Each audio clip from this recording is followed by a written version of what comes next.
வணக்கம். தமிழின் செய்திகள். கிருஷ்ணகிரி மாவட்டம் பர்கூரில் மின்னொளியில் துவங்கிய கைப்பந்து போட்டியை காங்கிரஸ் நாடாளுமன்ற உறுப்பினர் கோபிநாத் துவக்கி வைத்தார். கிருஷ்ணகிரி மாவட்டம் பர்கூரில் ஆண்கள் மற்றும் பெண்களுக்கான 15வது அகில இந்திய அளவிலான விளையாட்டுப் போட்டிகள் துவங்கியது. இப்போட்டியில் சென்னை, கேரளா, கோவை, மதுரை, ஆந்திரா, கர்நாடகா உள்ளிட்ட பல்வேறு இடங்களில் 24 அணிகள் கலந்து கொண்டன. திருப்பத்தூர் மாவட்ட ஆட்சியர் அலுவலக கூட்டரங்கில் மக்கள் குறைதீர் நாள் கூட்டம் மாவட்ட ஆட்சித்தலைவர் திருமதி சிவசவுந்தரவல்லி அவர்கள் தலைமையில் நடைபெற்றது. திருப்பத்தூர் மாவட்ட ஆட்சியர் அலுவலக கூட்டரங்கில் மக்கள் குறைதீர் நாள் கூட்டத்தில் மாவட்ட ஆட்சித்தலைவர் சிவசவுந்தரவல்லி அவர்கள் பொதுமக்களிடமிருந்தும் மாற்றுத்திறனாளிகளிடமிருந்தும் 440 பல்வேறு கோரிக்கை மனுக்களை பெற்றுக்கொண்டு சம்பந்தப்பட்ட துறை அலுவலர்களிடம் வழங்கி மனுக்கள் மீது உரிய விசாரணை மேற்கொண்டு நடவடிக்கை எடுக்க உத்தரவிட்டார். இக்கூட்டத்தில் மாவட்ட வருவாய் அலுவலர் நாராயணன், மாவட்ட ஆதிதிராவிடர் நல அலுவலர் கதிர்சங்கர், அனைத்து துறை அலுவலர்கள் மற்றும் பலர் கலந்து கொண்டனர். மாலத்தீவு சிறையில் இருந்து தனது மகனை விடுவிக்க தமிழக அரசு நடவடிக்கை எடுக்க வலியுறுத்தி மாவட்ட ஆட்சியரிடம் தாய் மனு அளித்தார். கள்ளக்குறிச்சி மாவட்டம் தியாகதுருகம் அருகே உள்ள பிரதிவி மங்கலம் கிராமத்தை சேர்ந்த சரஸ்வதி என்பவரின் கணவர் ரத்னவேலு, மகன் சதீஷ் ஆகியோர் கடந்த ஓராண்டுக்கு முன் மாலத்தீவில் உள்ள தனியார் கம்பெனிக்கு வேலைக்கு சென்ற நிலையில் அந்நாட்டு போலீசாரால் கைது செய்யப்பட்டு சிறையில் அடைக்கப்பட்டனர். இதனைத் தொடர்ந்து 2 மாதத்திற்கு முன் தனது கோரிக்கையை ஏற்று தமிழக அரசு மாலத்தீவில் சிறையிலிருந்து தனது கணவரை விடுவிக்க நடவடிக்கை எடுத்தது போல் தனது மகனையும் மாலத்தீவு சிறையிலிருந்து விடுவிக்க தமிழக அரசு நடவடிக்கை எடுக்க மாவட்ட ஆட்சியர் பரிந்துரை செய்ய வேண்டும் என மாவட்ட ஆட்சியரிடம் மனு அளித்தார். கச்சிராபாளையம் அருகே சுமார் 24 லட்சம் மதிப்பீட்டில் புதிதாக அமைக்கப்பட்டுள்ள கலைஞர் நூற்றாண்டு பூங்காவினை மாவட்ட ஆட்சியர் திறந்து வைத்தார். கள்ளக்குறிச்சி மாவட்டம் கச்சிராபாளையம் அருகே உள்ள அம்மாப்பேட்டை கிராமத்தில் நகர்ப்புற மேம்பாடு திட்டத்தின் கீழ் சுமார் 24 லட்சம் மதிப்பீட்டில் புதிதாக கட்டப்பட்டுள்ள சிறுவர்களுக்கான கலைஞர் நூற்றாண்டு பூங்காவினை கள்ளக்குறிச்சி மாவட்ட ஆட்சியர் பிரசாந்த் மற்றும் சங்கராபுரம் சட்டமன்ற உறுப்பினர் உதயசூரியன் ஆகியோர் இணைந்து ரிப்பன் வெட்டி திறந்து வைத்தனர்.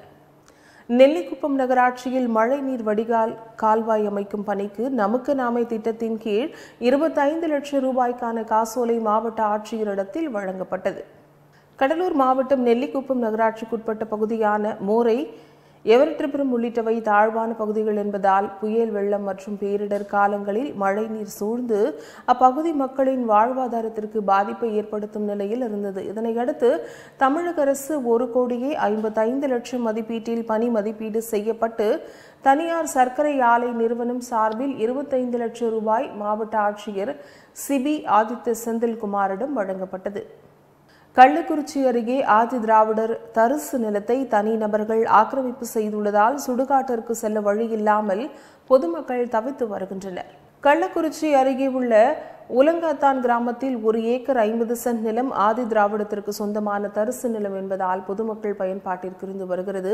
இந்நிலையில் இந்த தரிசு நிலத்தை தனிநபர்கள் ஆக்கிரமிப்பு செய்து அருகில் உள்ள சுடுகாட்டிற்கும் குளத்திற்கும் செல்ல முடியாமல் பொதுமக்கள் தவிர்த்து வருவதாக மாவட்ட ஆட்சியர் அலுவலகத்தில் மக்கள் மனு அளித்தனர். நாமக்கல்லில் 18 அடி உயரம் ஆஞ்சநேயருக்கு 110 கிலோ சந்தன காப்பு அலங்காரம் செய்யப்பட்டது. நாமக்கல் கோட்டை சாலையில் அமைந்துள்ள உலக புகழ்பெற்ற ஒரே கல்லிலான 18 அடி உயரம் கொண்ட ஆஞ்சநேயர் சாமிக்கு சிறப்பு அலங்காரமான வெள்ளி கவசம், தங்க கவசம், முத்தங்கி அலங்காரம், புஷ்ப அலங்காரம், வெண்ணெய் காப்பு அலங்காரம் என சிறப்பு அலங்காரங்கள் செய்யப்படுவது வழக்கம். இந்நிலையில் ஆஞ்சநேயர் சுவாமிக்கு பல்வேறு வகையான வாசனை திரவியங்கள், பால், நல்லெண்ணெய், சீயக்காய், பஞ்சாமிர்தம் கொண்டு சிறப்பு அபிஷேகம் நடைபெற்றது. நாமக்கல்லில் 100 ஆண்டுக்கு பிறகு தெப்பத்தேர் திருவிழா நடைபெற உள்ளது. நாமக்கல் புகழ்பெற்ற ஆஞ்சநேயர், நரசிம்மர் மற்றும் அரங்கநாதர் சுவாமிகளின் தெப்பத் திருவிழா கமலாலய குளத்தில் நடைபெறவுள்ளது. இதனை மாநிலங்களவை உறுப்பினர் KRN ராஜேஷ்குமார், மாவட்ட ஆட்சியர் உமா மற்றும் காவல் கண்காணிப்பாளர் ராஜேஷ் கண்ணா ஆகியோர் ஆய்வு செய்தனர். கோவையில் அனைத்து மதத்தினர் இணைந்து ரம்ஜான் மாதம் முழுவதும் 30 நாட்களுக்கு 1,60,000 பேருக்கு சமத்துவ சஹர் உணவு வழங்கப் போவதாக தகவல் தெரிவித்தனர். கோவையில் செயல்பட்டு வரும் ஜீவசாந்தி அறக்கட்டளையினர் ரயில் பயணிகள், விடுதி மாணவர்கள், மருத்துவமனையில் தங்குபவர்கள் என நோன்பு வைப்பவர்களுக்கு அதிகாலை உணவை தேடி சென்று வழங்கும் பணியில் ஈடுபட்டு வருகின்றனர். அதன்படி இந்த ஆண்டு ரமலான் மாதம் துவங்கிய நிலையில் இதுபோன்று வெளியூர் வாசிகள் மற்றும் பயணிகளுக்கு சஹர் உணவு தயாரித்து உணவு வழங்கும் பணிகளை தமிழ்நாடு சிறுபான்மை ஆணைய உறுப்பினர் முகமது ரஃபி துவக்கி வைத்தார். இங்கு இன்று ஜீவசாந்தி அறக்கட்டளை தொடர்ந்து 8 ஆண்டு காலமாக தொடர்ந்து கோயம்புத்தூர் பார்த்திங்கன்னா எப்போவுமே தொழில் வளர்ச்சியான பகுதி, மெடிக்கல் சரி, காலேஜும் சரி, அந்த ஒரு சிறந்த பகுதி. அது அமைதியான ஊர். அதனால் வட மாநிலங்களை சேர்ந்தவங்க அருகில் இருக்கும் கேரளா மாநிலத்தை சேர்ந்த இளைஞர்கள்லாம் இங்கே தங்கி படிச்சுட்டு இருக்காங்க. இன்றைக்கி ரம்ஜான் மாதம் 30 நாள் நாங்கள்லாம் இஸ்லாமியர்கள் 30 நாட்கள் நோன்பு இருப்போம். காலையில் ஒரு 4-4:30 மணிக்குள்ளே நாங்கள்லாம் சாப்பிட்ருவோம். அந்த சாப்பாடு வட மாநில மக்களுக்கும் டாக்டர் இருப்பாங்க, இன்ஜினியர் இருப்பாங்க, அவங்களுக்கெல்லாம் கொஞ்சம் சிரமம் ஏற்படும். காலையில் ஒரு 4 மணிக்கு சாப்பாடு கிடைக்கிறது. பாராட்டுகளை தெரிவிக்கிறேன், நன்றியும் பாராட்டையும் தெரிவிக்கிறேன். அவங்களுக்கு ஊக்கமும் அரசாங்கமும் கொடுக்கணும் என்னுடைய வேண்டுகோளாக வைத்து இந்த நிகழ்ச்சிக்கு எனக்கு அழைத்த ஜீவசாந்தி குழு அனைவருக்கும் நன்றி கூறி விடைபெறுகிறேன். நன்றி, வணக்கம். திருப்பதி ஏழுமலையான் கோயிலில் 4 வயது சிறுமியை கடத்தி சென்ற பெண்ணை போலீசார் கைது செய்தனர். திருப்பதி ஏழுமலையான் கோயில் அருகே உள்ள சுற்றுப்பகுதியில் சாமி படங்கள், கயிறு உள்ளிட்டவை விற்பனை செய்து வரும் பணியில் நரசிம்மலு என்பவர் ஈடுபட்டு வருகிறார். இந்நிலையில் இவரது 4 வயது மகள் தீட்சிதாவை ஒரு வயதான பெண் எடுத்துக்கொண்டு அரசு பஸ்ஸில் ஏறி திருப்பதிக்கு சென்றது தெரிய வந்தது. இந்நிலையில் போலீசார் தொடர் கண்காணிப்பில் ஈடுபட்டு குழந்தையை மீட்டனர். மேலும் கடத்தி சென்ற பெண்ணை கைது செய்து விசாரித்து வருகின்றனர். தேனி மாவட்டம் உத்தமபாளையத்தில் சாலை வசதிகளை சரி செய்து தரக்கோரி இந்து அமைப்புகள் பேரூராட்சி அலுவலகத்தை முற்றுகையிட்டு போராட்டம் நடத்தினர்.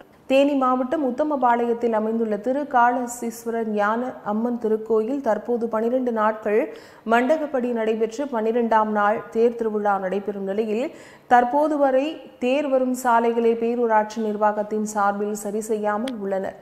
இதன் காரணமாக உடனடியாக சாலையை செப்பனிட வேண்டும் என்று கோரிக்கை வைத்து இன்று விஸ்வ இந்து பரிஷத் அமைப்பை சார்ந்தவர்கள் உத்தமபாளையம் பேரூராட்சி அலுவலகத்தை முற்றுகையிட்டு போராட்டம் நடத்தினர். பாளையங்கோட்டை தாலுகா பகுதி மற்றும் புதுக்கோட்டை பகுதிகளில் தனியாக செல்லும் பெண்களிடம் செல்மிஷம் செய்த 2 பேரை போலீசார் கைது செய்தனர். பாளையங்கோட்டை தாலுகா பகுதி மற்றும் புதுக்கோட்டை பகுதிகளில் தனியாக செல்லும் பெண்களிடம் செல்மிஷம் செய்து தொடர் கொள்ளையில் ஈடுபட்டு வந்த திருநெல்வேலி மேலநத்தத்தை சேர்ந்த மாயாண்டி மற்றும் அஜித்குமார் ஆகிய 2 பேரை கைது செய்த காவல்துறையினர் 1 லட்சம் ரூபாய் மதிப்புள்ள தங்கம் மற்றும் வெள்ளி நகைகள் மற்றும் 2 இருசக்கர வாகனங்கள் மற்றும் 2 செல்போன்களை பறிமுதல் செய்தனர். கன்னியாகுமரி மாவட்டம் நாகர்கோயிலிலிருந்து ஐயா வைகுண்டரின் தலைமைப்பதி அமைந்துள்ள சாமி தோப்பிற்கு ஐயா வழி பக்தர்களின் பேரணி மற்றும் வாகன பவனி நடைபெற்றது. கன்னியாகுமரி மாவட்டம் மட்டுமன்றி தமிழ்நாட்டின் பல்வேறு மாவட்டங்கள் மற்றும் கேரளாவிலிருந்து ஏராளமான ஐயா வழி பக்தர்கள் இந்த பேரணியில் கலந்து கொண்டனர். அந்த வகையில் ஐயா வைகுண்டரின் 193வது அவதார தினம் அன்று வெகு விமர்சையாக கொண்டாடப்பட்டது.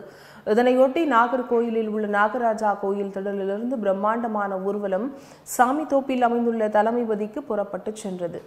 தெலுங்கானா மாநிலத்தில் 100 கோடி சொத்துக்காக தனது சொந்த குடும்பத்தையே கொலை செய்ய முயன்ற மகனை போலீசார் கைது செய்தனர். தெலுங்கானா மாநிலம் சங்கரெட்டி மாவட்டம் தெல்லாப்பூரை சேர்ந்த மல்லாரெட்டி, ராதிகா ரெட்டி தம்பதிக்கு 2 மகன்கள் உள்ளனர். மூத்த மகன் சந்தீப் ரெட்டி ஒரு தனியார் நிறுவனத்தில் பணிபுரிகிறார். இளைய மகன் கார்த்திக் ரெட்டி பிடெக் முடித்து வேலை இல்லாமல் உள்ளார். இந்நிலையில் 100 கோடி மதிப்புள்ள சொத்துக்களை மொத்தமாக அடைய நினைத்த கார்த்திக் தாய் ராதிகா ரெட்டி மற்றும் தந்தை மல்லாரெட்டியை கத்தியால் தாக்கியுள்ளார். இதில் ராதிகா சிகிச்சையின் பலனின்றி உயிரிழந்தார். இந்த சம்பவம் குறித்து போலீசார் விசாரணை மேற்கொண்டு வருகின்றனர். குமரி மாவட்டம் புதுக்கடை அருகே நகை அடகு கடை உரிமையாளரை மிரட்டி பணம் பறிக்க முயன்ற போலி பத்திரிகையாளர்கள் 8 பேரை புதுக்கடை போலீசார் சுற்றி வளைத்து பிடித்த சம்பவம் பரபரப்பை ஏற்படுத்தியுள்ளது.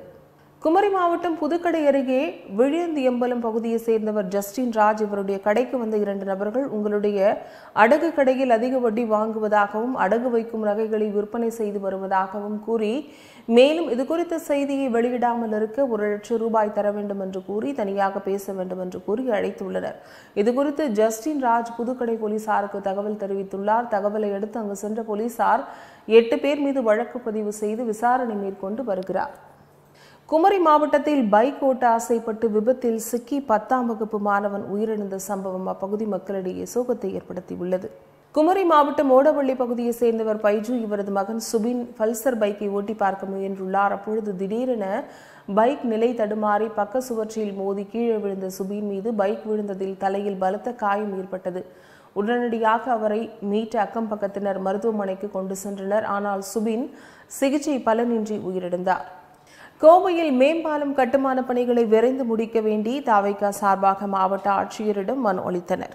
கோவை சிங்காநல்லூர் சட்டமன்ற தொகுதிக்குட்பட்ட 55வது வார்டு SIHS காலனி பகுதியில் ரயில்வே மேம்பாலம் அமைப்பதற்கு திட்டமிடப்பட்டு கட்டுமான பணிகள் மேற்கொள்ளப்பட்டு வரும் நிலையில் 12 வருடங்களுக்கு மேலாகியும் கட்டி முடிக்கப்படாததால் அந்த பகுதி பொதுமக்கள் மிகவும் சிரமத்திற்கு உள்ளாகினர்.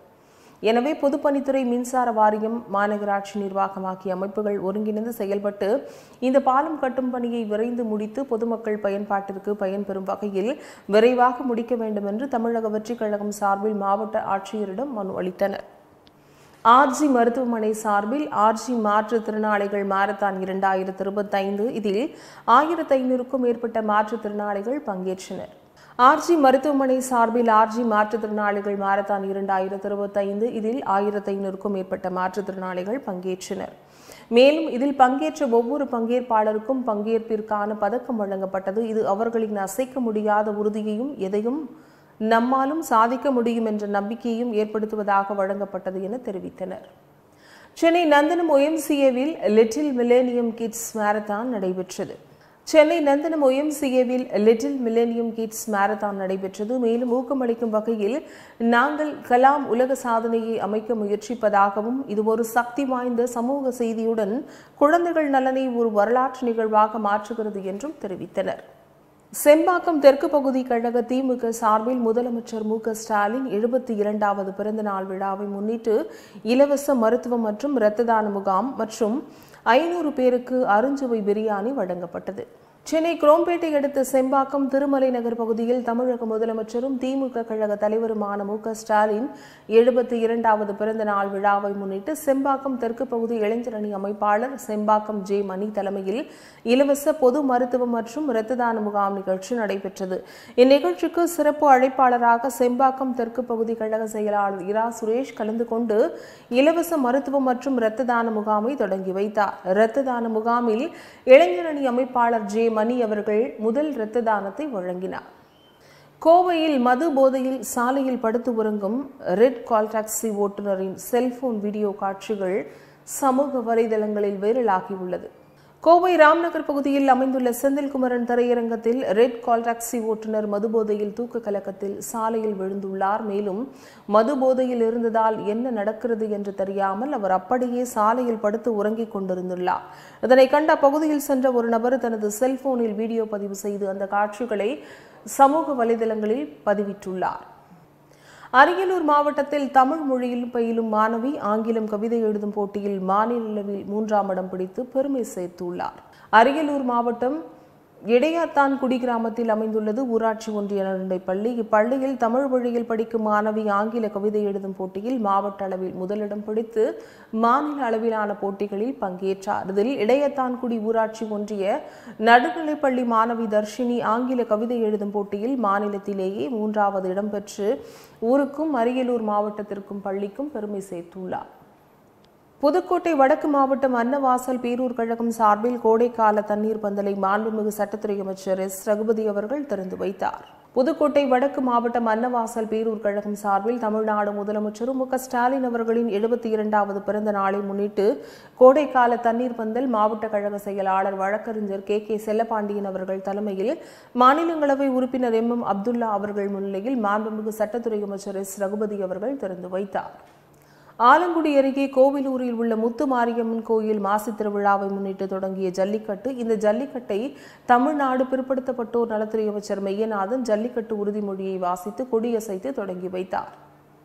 புதுக்கோட்டை மாவட்டம் ஆலங்குடி அருகே கோவிலூரில் உள்ள முத்து மாரியம்மன் கோயில் மாசி திருவிழாவை முன்னிட்டு ஜல்லிக்கட்டு போட்டி விமர்சையாக தொடங்கி நடைபெற்று வருகிறது. இந்த ஜல்லிக்கட்டை தமிழ்நாடு பிற்படுத்தப்பட்டோர் நலத்துறை அமைச்சர் மெய்யநாதன் ஜல்லிக்கட்டு உறுதிமொழியை வாசித்து கொடியசைத்து தொடங்கி வைத்தார். இந்த ஜல்லிக்கட்டில் புதுக்கோட்டை மாவட்டம் மட்டுமன்றி மதுரை, சிவகங்கை, தஞ்சாவூர், திருவாரூர், திருச்சி, திண்டுக்கல், தேனி, ராமநாதபுரம் உள்ளிட்ட பல்வேறு மாவட்டங்களிலிருந்து வந்திருந்த 700 காளைகளும் 300 காளையர்களும் பங்கேற்றுள்ளனர். மேற்கு தொடர்ச்சி மலைப்பகுதிகளில் கோடை வசந்த காலம் துவங்க உள்ளதன் அறிகுறியாக மலைப்பகுதிகளில் ஜெகரண்டா மலர்கள் பூத்து குலுங்க துவங்கியுள்ளது. கொடைக்கானல் மலைப்பகுதிகளில் ஜெகரண்டா மலர்கள் பூத்து குலுங்க துவங்கியுள்ளது. இதில் பெருமாள்மலை, வடக்கவுஞ்சி, ஊத்து உள்ளிட்ட வெப்பம் அதிகமுள்ள கீழ்மலை பகுதிகளில் இந்த மரங்களின் இலைகள் முழுவதும் உதிர்ந்து மரம் முழுவதும் நீல வண்ண மலர்கள் பூத்து குலுங்குவது காண்போரை வெகுவாக கவர்ந்து வருகின்றது. கோவை ஈஷா யோக மையத்தில் தமிழ் பண்பாட்டை கொண்டாடும் வகையில் பிப்ரவரி 27 முதல் மார்ச் 9 வரை நடைபெறும் தமிழ் தெம்பு தமிழ் மண் திருவிழா எனும் பிரம்மாண்ட விழா நடைபெற்று வருகிறது. கோவை ஈஷா யோகா மையத்தில் தமிழ் பண்பாட்டை கொண்டாடும் வகையில் தமிழ் தெம்பு தமிழ் மண் திருவிழா எனும் பிரம்மாண்ட விழா நடைபெற்று வருகிறது. இத்திருவிழாவில் 150க்கும் மேற்பட்ட கைவினை, கைத்தறி, உணவு, விவசாயம் மற்றும் விளையாட்டுப் பொருட்களின் அரங்குகள் இடம்பெற்றுள்ளது. குறிப்பாக இதில் பறையாட்டம், ஒயிலாட்டம், பொய்க்கால் குதிரையாட்டம், வள்ளி கும்மி உட்பட பல நாட்டுப்புற கலை நிகழ்ச்சிகள் நடைபெற்று வருகிறது. திருவண்ணாமலை மணலூர்பேட்டை சாலையில் தூய்மை பணியாளர்கள் குடியிருப்பு அருகில் உள்ள குப்பை கிடங்கில் மர்ம நபர்கள் தீ வைத்தனர். திருவண்ணாமலை மணலூர்பேட்டை சாலையில் தூய்மை பணியாளர்கள் குடியிருப்பு அருகில் உள்ள குப்பை கிடங்கில் மர்ம நபர்கள் தீ வைத்ததில் குப்பை கிடங்கு முழுவதும் எரிந்ததில் பள்ளி பேருந்துகள் மற்றும் ஆட்டோக்கள், இருசக்கர வாகனம் கூட செல்ல முடியாத அளவிற்கு கரும்புகை மூட்டம் சூழ்ந்து காணப்படுகிறது. எனவே மாவட்ட நிர்வாகம் இனிவரும் காலங்களில் இதுபோன்று நடக்காமல் இருக்க உரிய நடவடிக்கை எடுக்க வேண்டும் என பொதுமக்கள் கோரிக்கை எடுத்தனர். திருவண்ணாமலை அருணாச்சலேஸ்வரர் திருக்கோயில் உள்ள திருக்கல்யாண மண்டபத்தில் உண்டியல் காணிக்கை எனும் பணி நடைபெற்றது. திருவண்ணாமலையில் தை மாத பௌர்ணமி தினத்தன்று பல்வேறு மாவட்டம், மாநிலங்களிலிருந்து அருணாச்சலேஸ்வரர் திருக்கோயிலுக்கு பக்தர்கள் சுவாமி தரிசனம் செய்தும் 14 கிலோமீட்டர் கிரிவலம் செல்கின்றனர். இதில் பக்தர்கள் நேர்த்திக்கடனாக உண்டியலில் முதல் நாள் எண்ணியதில் ரூபாய் 3,52,55,845 வருவாய் கிடைத்துள்ளது. தங்கம் கிராம் 229, வெள்ளி 1750 கிராம் காணிக்கையாக உண்டியலில் செலுத்தியுள்ளனர். குன்றத்தூரில் 4 கோடி மதிப்பில் கட்டப்பட்ட திட்டப்பணிகள் திறப்பு விழா நடைபெற்றது. குன்றத்தூரில் 4 கோடி மதிப்பில் கட்டப்பட்ட திட்டப்பணிகள் திறப்பு விழா நடைபெற்றது. இதில் சிறு குறு நடுத்தர தொழில்துறை அமைச்சர் தாமோ அன்பரசன், ஸ்ரீபெரும்புதூர் சட்டமன்ற உறுப்பினர் கு. செல்வ பெருந்தகை ஆகியோர் திறந்து வைத்து 2 வகுப்பறைகளுடன் கூடிய பள்ளிக்கூடம் கட்ட, கழிப்பறை கட்ட, மெட்ரோ கிராண்ட் சிட்டி, காந்தி பூங்காவில் விளையாட்டு மையம் அமைக்க அடிக்கல் நாட்டு விழாவை தொடங்கி வைத்தனர். நகராட்சி தலைவர் கோ. சத்தியமூர்த்தி தலைமையில் நடைபெற்ற திறப்பு விழாவில் மாவட்ட ஆட்சியர் கலைச்செல்வி மோகன், அரசு ஊழியர்கள் முன்னிலை வகித்தனர். தஞ்சை விழார் பகுதி மக்கள் மாநகராட்சி வாகனத்தை சிறைபிடித்து சாலை மறியல் போராட்டத்தில் ஈடுபட்டனர். தஞ்சை விழார் சாலை அன்புநகர் அருகில் கடந்த 3 மாதங்களுக்கு முன்பு மாநகராட்சி நிர்வாகம் பாதாள சாக்கடை பணிக்காக பள்ளம் தோண்டியது. பள்ளம் தோண்டி 3 மாதங்கள் கடந்தும் தற்போது வரை சீர் செய்யாமல் இருப்பதால் அப்பகுதி மக்கள் மிகுந்த சிரமத்திற்கு ஆளாகி வருவதாக கூறப்படுகிறது. இதனால் பாதிக்கப்பட்ட பகுதி மக்கள் அந்த வழியாக வந்த மாநகராட்சி பொறியியல் பிரிவு வாகனத்தை சிறைபிடித்து சாலை மறியல் போராட்டத்தில் ஈடுபட்டனர். கோட்டூர் ரோட்டில் சொக்கலிங்க சுவாமி திருக்கோயிலில் பக்தர்கள் சிவராத்திரி விழாவை வழிபட்டு சென்றனர். கோட்டூர் ரோட்டில் சொக்கலிங்க சுவாமி திருக்கோயில் பக்தர்கள் சிவராத்திரி விழாவை வழிபட்டு சென்றனர். இந்நிலையில் ஐயா வைகுண்டர் அவதார திருவிழாவில் அன்னதானம், சமையல் செய்வதற்கு கோவிலுக்கு உள்ளே அனுமதி கேட்கப்பட்டதை காவல்துறை மறுத்தது. இதனை கண்டித்து சாலை மறியல் போராட்டம் நடைபெற்றது. கடலூர் மாவட்டத்தில் தமிழ்நாடு சட்டமன்ற பேரவையின் பொது நிறுவனங்கள் குழு NLC உள்ளிட்ட இடங்களில் ஆய்வு மேற்கொண்டு வருகிறது. கடலூர் மாவட்டத்தில் தமிழ்நாடு சட்டமன்ற பேரவையின் பொது நிறுவனங்கள் குழு NLC உள்ளிட்ட இடங்களில் ஆய்வு மேற்கொண்டு வருகிறது. இதில் பொது நிறுவனங்கள் குழு தலைவர் அணைக்கட்டு தொகுதி MLA நந்தகுமார், க. அன்பழகன், ராதாகிருஷ்ணன், கடம்பூர் ராஜு, கோவில்பட்டி கிரி, சிங்கம் கோவிந்தசாமி, பாப்பிரெட்டிப்பட்டி, துரை சந்திரசேகரன், திருவையாறு, சிந்தனை செல்வன், காட்டுமன்னார் கோயில் ஆகியோர் அடங்கிய குழுவினர்கள் ஆய்வு மேற்கொண்டு வருகின்றனர். கோவை விமான நிலையத்தில் பாஜக மாநில தலைவர் அண்ணாமலை செய்தியாளர்களை சந்தித்தார். கோவை விமான நிலையத்தில் பாஜக மாநில தலைவர் அண்ணாமலை செய்தியாளர்களை சந்தித்தார். அப்போது பாஜகவுடன் கூட்டணியா என்ற கேள்விக்கு அதிமுக பொதுச் செயலாளர் எடப்பாடி பழனிசாமி எந்த மறுப்பும் தெரிவிக்காதது குறித்த கேள்விக்கு சென்னை போய்விட்டு நாளை மாலை 4 மணிக்கு செய்தியாளர்களை சந்திக்கிறேன் எனவும், மேலும் இது அவசரத்தில் பேசும் சப்ஜெக்ட் அல்ல என்றும் பொறுமையாக பேசுகிறேன் என தெரிவித்தார். எல்லாம் டீடைலா பேசுறேன், எல்லாம் பேசுறேன். உங்களுக்கு மரியாதை கொடுத்தா நிக்கிறேங்க ஐயா. அவசரத்துல பேசுற சப்ஜெக்ட் இல்ல. நான் சென்னை போயிட்டு நாளைக்கு 4 மணிக்கு பத்திரிகையாளர் ஓட்டுகள் சிதறாமல் அனைத்து கட்சியும் ஒருங்கிணைக்கிற வேலையை சொல்லி எல்லாம் நான் பேசுறேன். ஏன்னா அந்த அவசரத்துல பேசுற சப்ஜெக்ட்ல நான் பேசுறேன். அமித்ஷாஜி இன்னும் 2 நாள்ல மறுபடியும் தமிழ்நாட்டுக்கு வர்றாங்க. அப்புறம் எத்தனை மாற்றம் வரும்? எடப்பாடி கூட வேலுமணி குடும்ப நிறுவனத்துல நீங்க போயிருக்கீங்க. வேலுமணி கூப்பிட்டாங்க, போய் கல்யாணத்துக்கு போறது கூட தப்புனா எப்படி? அவர் ரிசப்ஷனுக்கு வருவார் நினைக்கிறேன். அமைச்சர் பெருமக்களுக்கு அவிநாசி திருமுருகன் பூண்டி அருள்மிகு முயங்கு பூன்முலை வள்ளியம்மை உடனவர் கோயில் சார்பாக அமைச்சர் பெருமக்களுக்கு அழைப்பிதழ்கள் வழங்கப்பட்டது. திருப்பூர் மாவட்டம் அவிநாசி அருள்மிகு முயங்கு பூன்மலை வள்ளியம்மை உடனமர் அருள்மிகு திருமுருகநாத சுவாமி திருக்கோயில் திருமுருகன் பூண்டி தேர் திருவிழாவை முன்னிட்டு அழைப்பிதழ்களை கைத்தறி மற்றும் துணிநூல் அமைச்சர் ஆர் காந்தி, செய்தித்துறை அமைச்சர் மு பி சாமிநாதன், மனிதவள வேளாண்மை துறை அமைச்சர் என் கயல்விழி செல்வராஜ் அமைச்சர் ஆகியோருக்கு அறங்காவலர் தலைவர் ராமநாதன், திமுக திருமுருகன் பூண்டி நகர செயலாளர் கிருஷ்ணமூர்த்தி என்கிற மூர்த்தி அமைச்சர் பெருமக்களுக்கு அழைப்பிதழ்களை கொடுத்து வரவேற்றார்.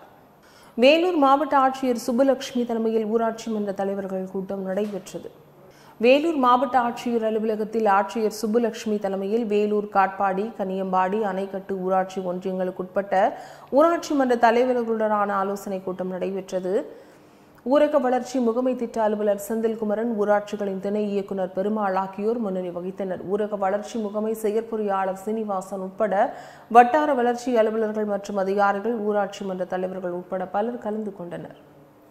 மதுரையில் உயர்நீதிமன்றத்தின் அருகே உள்ள குடியிருப்பு கழிவுநீர் தேங்கியிருப்பதால் நோய் தொற்று பரவும் சூழல் நடவடிக்கை எடுக்க கோரி மாவட்ட ஆட்சியரிடம் தமிழக வெற்றிக் கழகம் மாவட்ட செயலாளர் கல்லானை மனு அளித்தார். மதுரை மாவட்டம் கிழக்கு சட்டமன்ற தொகுதிக்குட்பட்ட ஒத்தக்கடை பகுதியில் உயர்நீதிமன்றம் அருகே உள்ள மீனாட்சி நகர், அப்துல் கலாம் குடியிருப்பு பகுதிகளில் கழிவுநீர் குளம் போல் தேங்கி இருப்பதால் பொதுமக்கள் கடும் இன்னலுக்கு ஆளாவதோடு பல்வேறு தொற்று நோய்கள் உருவாக்கி வருவதாகவும் கூறி மதுரை மாவட்ட ஆட்சித்தலைவரிடம் மதுரை மாநகர் வடக்கு மாவட்ட தமிழக வெற்றிக் கழகம் சார்பில் மாவட்ட செயலாளர் கல்லானை தலைமையில் புகார் மனு அளிக்கப்பட்டது. ஜமைக்காவில் துப்பாக்கிச் சூட்டில் பலியான நெல்லை இளைஞர் உடல் 78 நாட்கள் கழித்து சொந்த ஊருக்கு வந்தது.